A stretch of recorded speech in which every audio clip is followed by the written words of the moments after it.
wasiirka arrimaha dibadda aan ahay Soomaaliya markaan xalana gelayo oo daarada raaya nin Ugandese ay baaray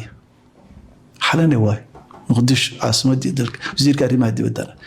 marka ninka Ugandese ka isu sheegaya waxaan leeyahay wasiirka arrimaha dibadda aan ahay markaasuu ileeyahay tus ID baan tusaya suuq buu leeyahay uu yeeraya gaarigu baaraya asxaana deeysan wadaysan gaariga iga soo dejin gobonnimo dhimanta la yiraahdo markaas oo kale madaxweynahayga iyo ra'iisul wasaarahayga marka tan inay Soomaalidu dhibsadaan ma xaqiiqo way madaxweynahayga iyo ra'iisul wasaarahayga si ula kulmaan qof safaaradda Mareykanka ka socda junior officer waxay imaanayaan airportka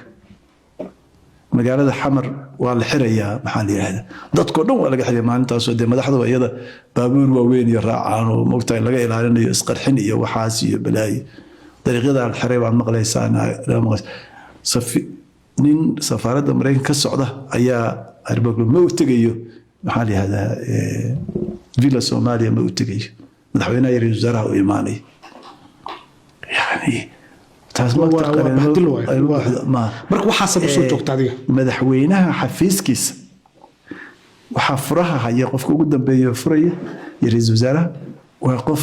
maxaa la yiraahdaa Ugandese qof Soomaaliya lagu ma aamini karo wasiirkii la aamini karo laga yaabo inuu isku qarxiyo wasaaradii ama madaxweynaha ra'iisul marka aniga waa u dul qaadan jiray anoo yani dareemaya maaragtay yani ixtiraam darada haddana waxaan ogahay de annagii soo shabaab iyo nooma joogaan soo halkaan annagii ismaynaan dhigin